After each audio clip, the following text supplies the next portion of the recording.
Assalamualaikum warahmatullahi wabarakatuh. Bismillah, alhamdulillah, wa ni'matillah, wa la hawla wa la quwata illa billah. Selamat pagi, selamat siang teman-teman semua.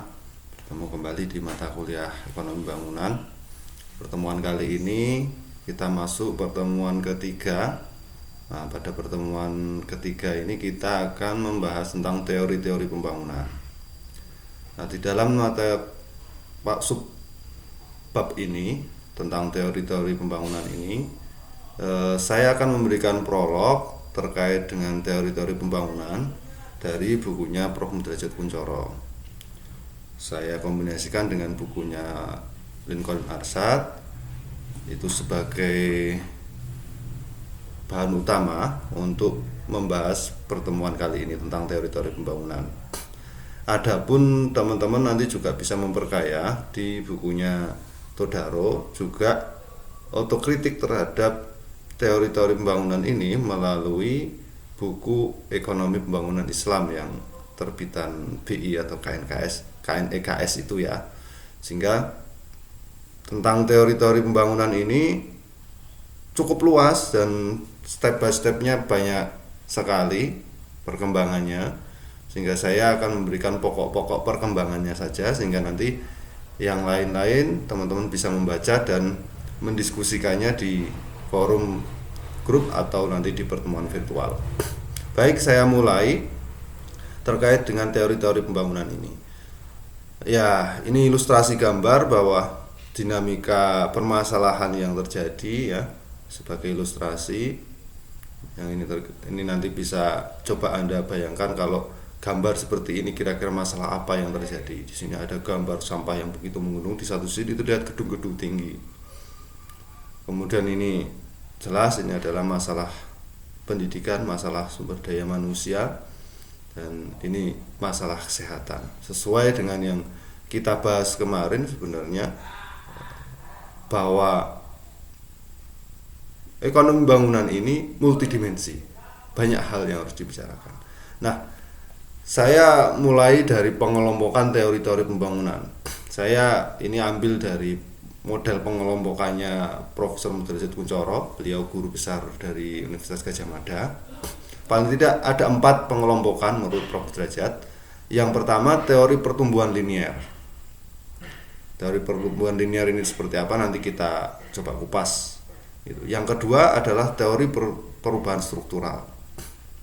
Yang ketiga ada teori dependensia, dan yang keempat kita masuk ke teori-teori neoklasik atau teori-teori yang menentang aktivitas revolusi di sini.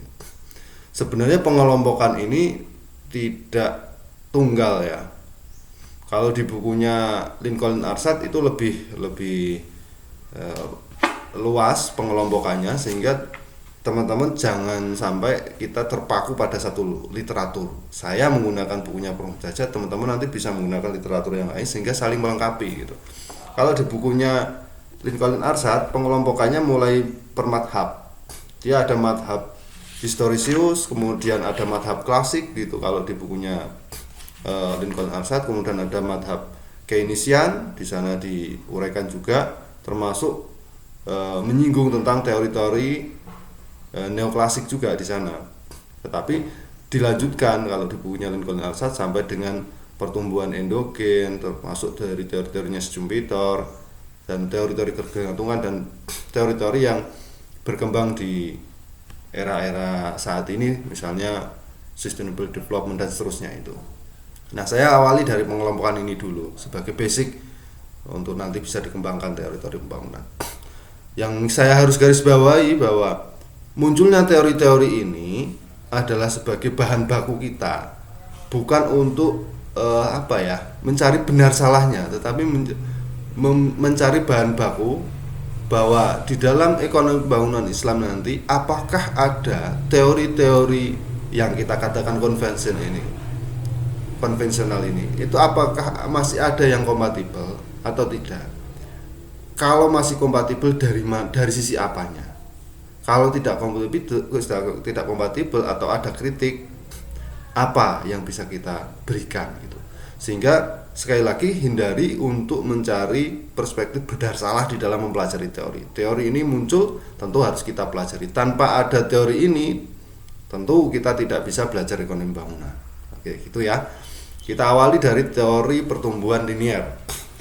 Nah, teori pertumbuhan linier ini tentu muncul dari bapaknya ekonomi yang sering teman-teman mungkin sudah tahu ya, dari teorinya Adam Smith. Di dalam teori pertumbuhan linier ini Adam Smith memberikan tahapan menjadi 5, mulai dari masa berburu, berternak, bercorak tanam, berdagang sampai pada masa-masa perindustrian itu. Nah, memang ini menjadi apa ya? Teori pertumbuhan linier ini menjadi semacam pondasi di awal dulu sebelum munculnya teori-teori ekonomi bangunan yang spesialisasinya itu memang dia lebih ke tenaga kerja, bagaimana proses menabung, bagaimana pasar persaingan sempurna, adalah konsep yang mendasar dari pertumbuhan ekonomi itu sendiri. Ya, sehingga kalau misalnya Arthur Lewis itu menulis tentang parameter pembangunan ekonomi itu melalui angka-angka pertumbuhan ekonomi, ya basicnya dari sini gitu kira-kira. Basic teorinya itu dari teori pertumbuhan linier. Artinya sanad keilmuannya itu sampai ke Adam Smith, kira-kira begitu. Nah, faktanya sampai sekarang teorinya Arthur Lewis tentang pertumbuhan ekonomi itu masih digunakan. Nah, berarti teori pertumbuhan linier ini masih relevan atau tidak? Nah, mari kita nanti diskusikan gitu. Nah, dari teorinya Adam Smith itu, singkat cerita ya, nanti silakan dibaca di bukunya Mudrajat Kuntoro. Ada beberapa kelemahan yang paling tidak bisa kita tangkap. Bahwa pasar persaingan itu di dalam dunia nyata tidak selalu sempurna. Ya, tidak selalu sempurna. Pasar persaingan itu tidak selalu sempurna. Tetapi Adam Smith di dalam teorinya tadi itu kan menginginkan adanya pasar persaingan yang sempurna, yang absolut begitu. Yang kedua, asumsi menabung itu tidak tepat jika hanya ditempatkan pada kalangan pengusaha atau tuan tanah. Sehingga kapital itu hanya menumpuk pada kalangan tertentu yang mengakibatkan kesenjangan-kesenjangan itu. Sehingga asumsi menabung itu sekali lagi menurut saya dari teorinya Adam Smith itu tidak tepat jika hanya ditempatkan pada kalangan pengusaha dan tuan tanah. Artinya yang memiliki kapital itu sendiri. Itu menurut saya ya. Nanti dari teori pertumbuhan linear ini sebenarnya panjang, mulai dari kronologisnya, bukunya dan seterusnya ya, teman-teman bisa membaca. Nanti kalau dari bacaannya ada yang perlu didiskusikan, kita diskusikan. Nah, yang kedua, teori pertumbuhan linear. Teori pertumbuhan linear ini lanjutan dari teori tadi, tetapi ini menjadi otokritik dari teorinya Smith, yaitu teori pembangunan yang digagas oleh Karl Marx. Nah, Karl Marx sendiri ini di dalam evolusi pembangunan di masyarakat itu menjadi 3 tahap. Kalau Karl Marx, feodalisme, kapitalisme, dia masuk ke sosialisme. Nah, kapitalisme ini adalah yang dilakukan oleh Adam Smith tadi, sehingga ada kritik dari Karl Marx ke sosialisme ini. Singkat cerita, inti dari yang disampaikan Marx di dalam teori pembangunan, di teori pembangunan ekonomi ini, konsep golongan masyarakat yang menurut Adam Smith tadi adalah tuan tanah, ada pekerja, ini menjadi bukti hal yang mendasar dari teori ini. Artinya ketika industrialisasi, revolusi industri itu terjadi, ada tuan tanah atau ada juragan, dalam hal ini ada karyawan atau pekerja, ini menjadi hal mendasar yang mendasari teori ini.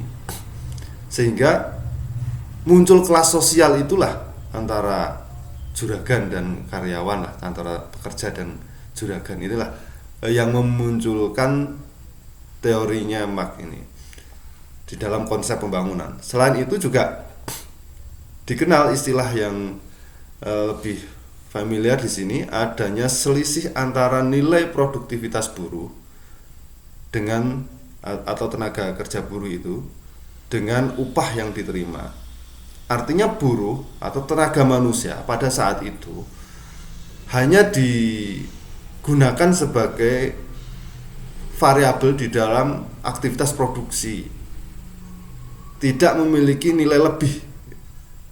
Sehingga disitulah kritik-kritik Marx bahwa kelas sosial ini menjadikan proses pembangunan itu terhambat, adanya kesenjangan, kemudian dari kesenjangan itu terjadi polarisasi dan seterusnya.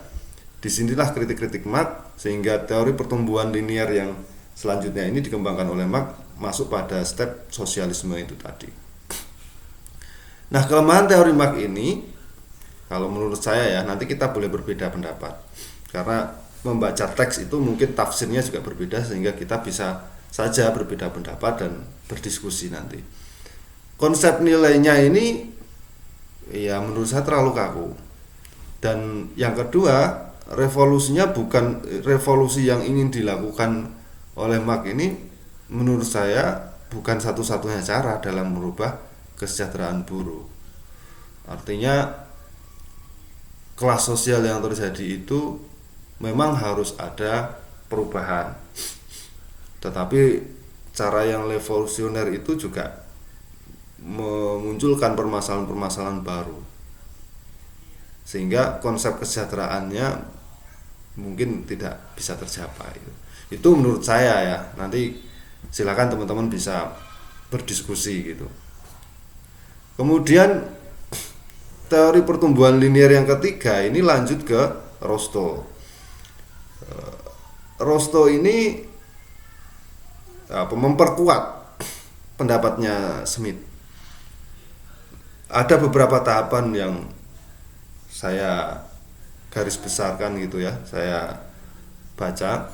Yang pertama, perekonomian tradisional, kemudian masuk dia prakondisi yang tinggal landas menurut Rostow. Nah, di tinggal landas ini investasi-investasi itu dilakukan untuk hal-hal yang produktif, berjumlah sekitar 5-10% dari PDB satu negara tertentu.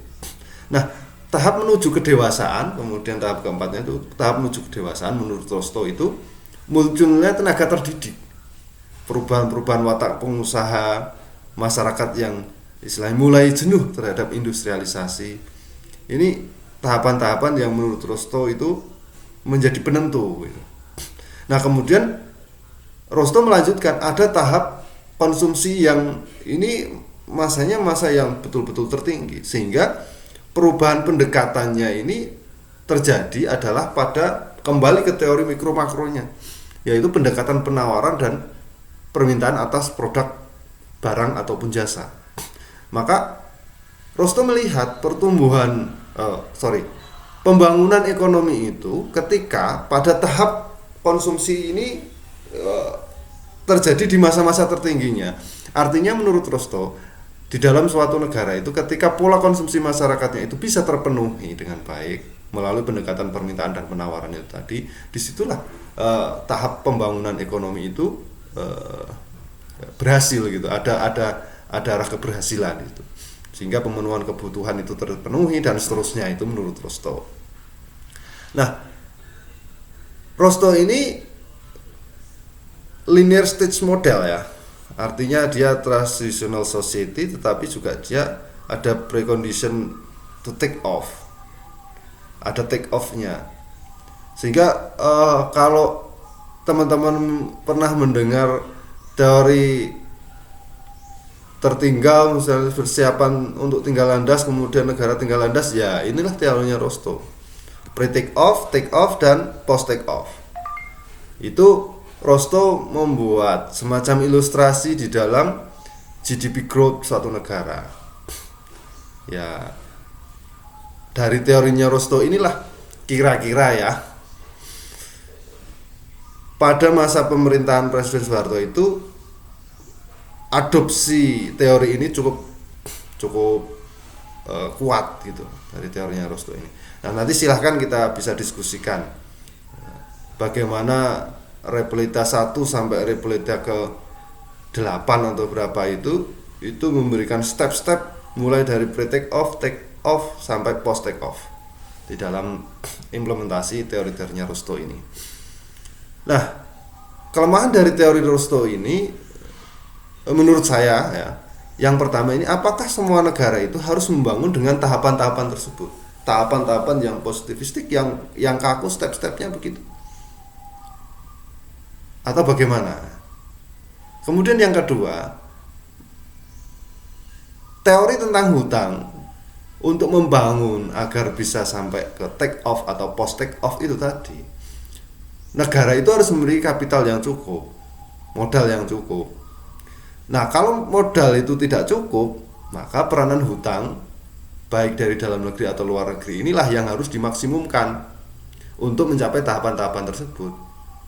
Nah, maka hutang sebagai solusi ini munculnya ya teorinya Rostow ini.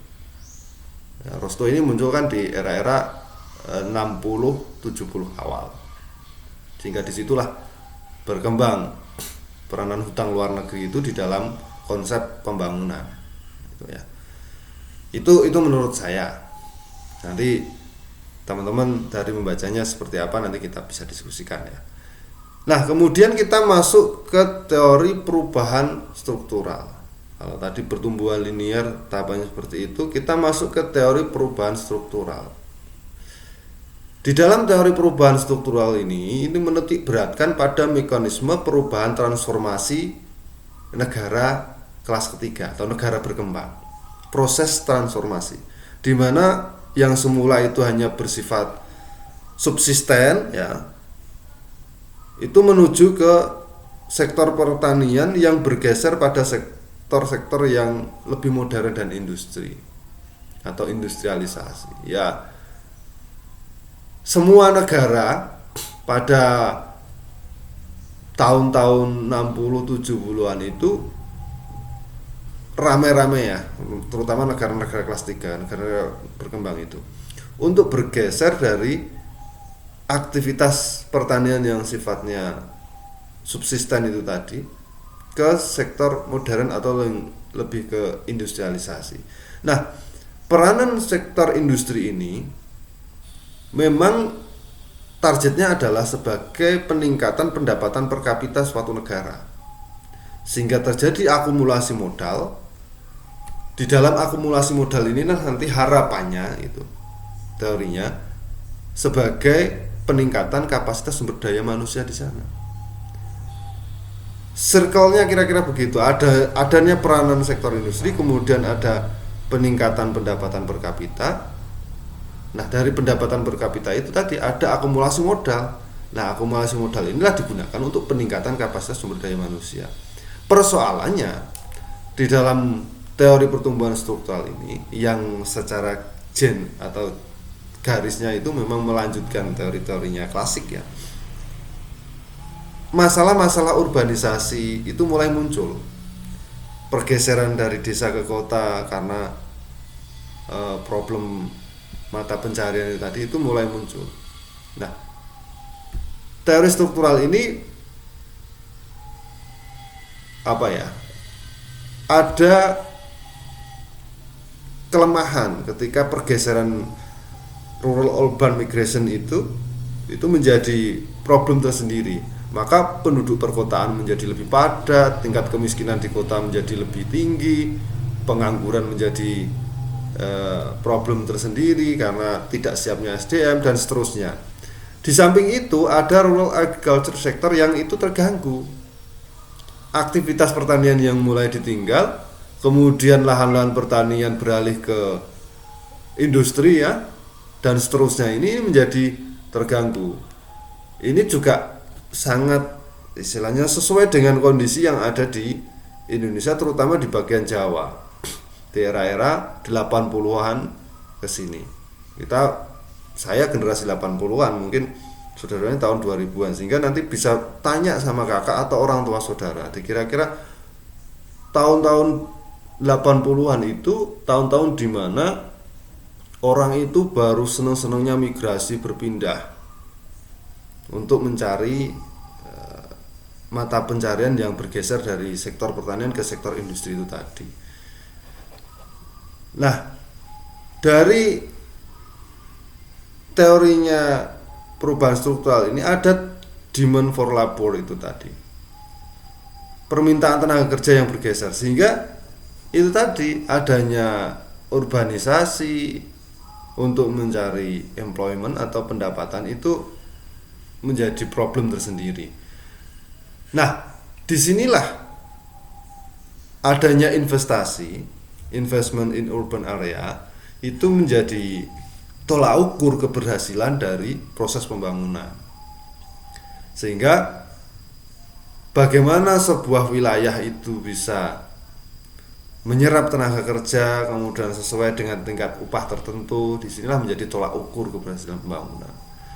Nah, ada kritik untuk teori struktural ini. Ya, teori struktural ini dicetuskan oleh Arthur Lewis ya, mulai ke Arthur Lewis itu.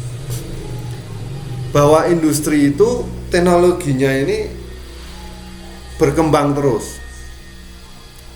Dan ada kemampuan-kemampuan yang tidak bisa diikuti oleh sumber daya tertentu.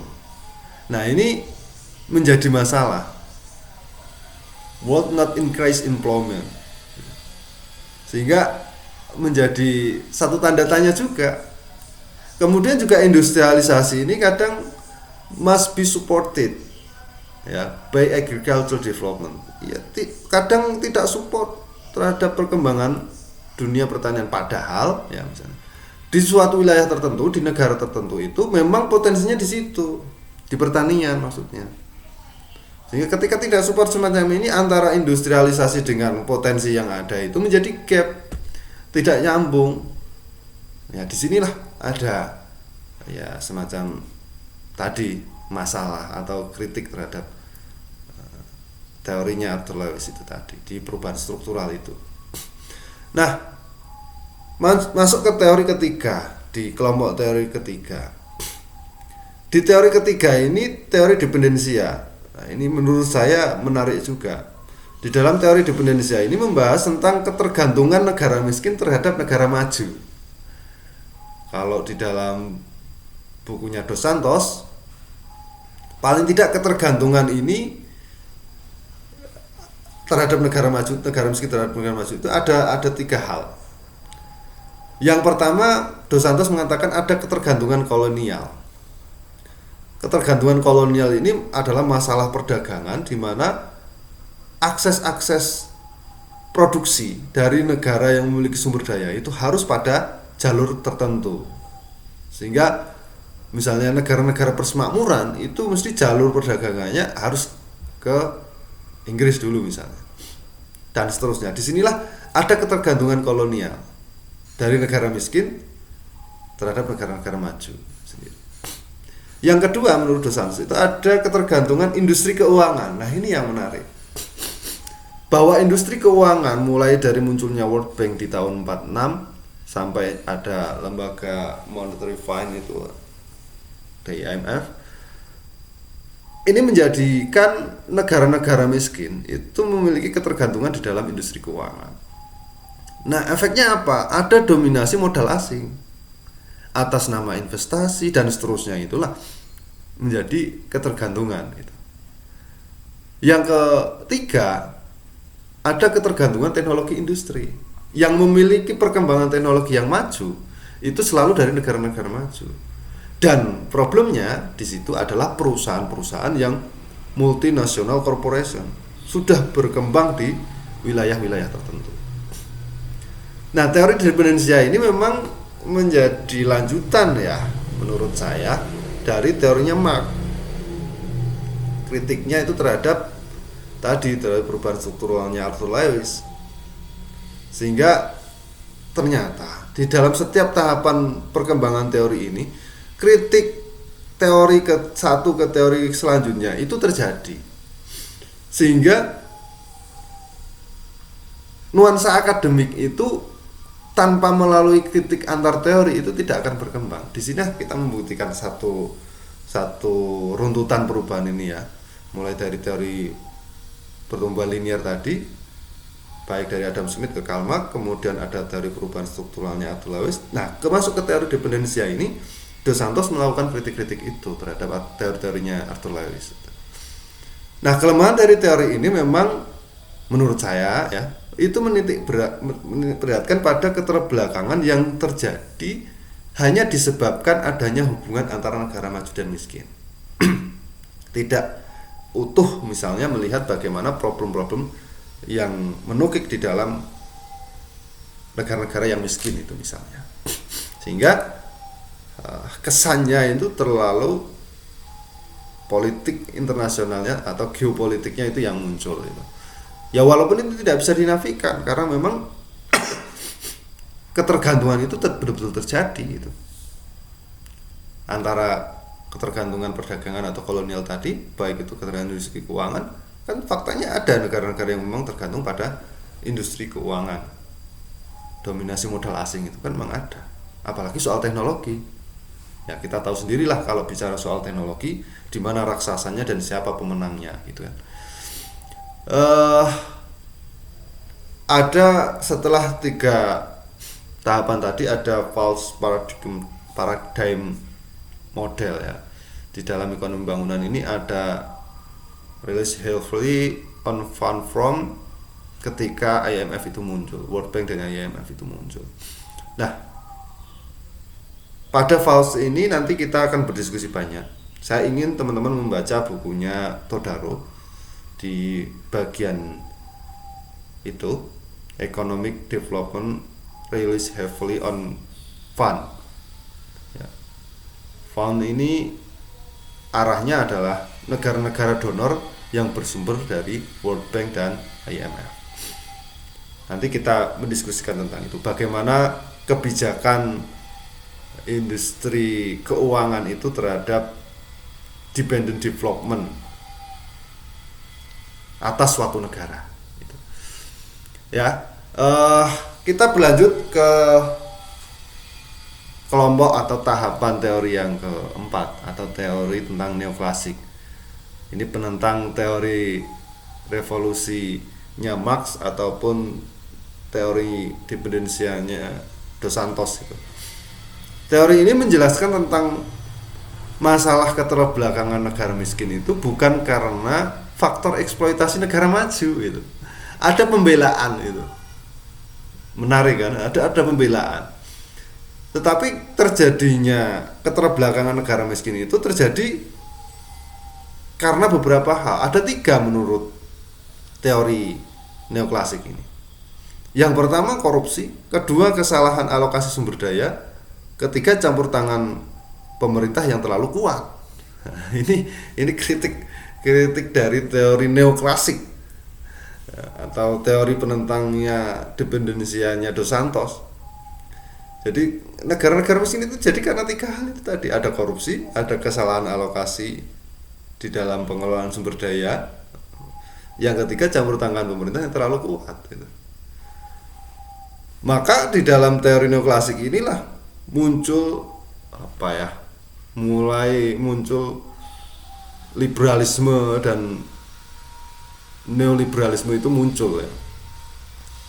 Sehingga ada rekomendasi dari teori neoklasik ini bahwa mengurangi campur tangan pemerintah itu untuk dengan meningkatkan peran swasta atau bahasanya lebih anunya itu privatisasi BUMN itu menjadi penting agar pasar itu menjadi terbuka gitu. Nah, ya sekali lagi teman-teman, kita jangan terjebak soal benar dan salah dari teori itu, tetapi menjadi satu bangunan utuh, bahwa perkembangan teori dari satu ke teori yang berikutnya di dalam melihat bagaimana ekonomi bangunan itu dilakukan itu menjadi hal yang fundamental, yang menjadi yang penting itu. Sehingga nanti kita memiliki satu pemahaman yang utuh.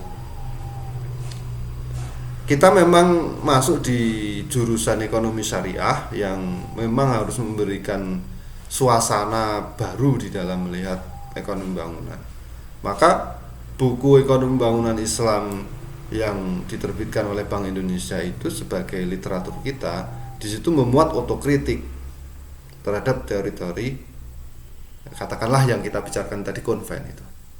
katakanlah begitu. Tetapi saya tidak mau terjebak konven syariahnya di dalam stigmatisasi, tetapi bagaimana teori-teori pembangunan Islam itu bisa masuk dan memberikan otokritik yang utuh, sehingga ada paradigma baru, ada cara pandang baru di dalam melihat pembangunan ekonomi di tatanan akademis teoritis seperti ini. Dia bisa memunculkan gagasan-gagasan baru gitu, ide-ide baru. Ya memang ini tugas besar kita yang berada di jurusan ekonomi syariah, sehingga kita tidak terjebak pada ruang yang utopis di dalam membicarakan pembangunan Islam, tetapi betul-betul memunculkan otokritik yang konstruktif, sehingga kita punya perspektif baru atau punya paradigma baru di dalam pembangunan ekonomi Islam itu mestinya seperti apa. Nah, maka buku ekonomi pembangunan Islam yang diterbitkan oleh BI itu harus teman-teman baca itu. Saya kira ini sudah berapa menit ini?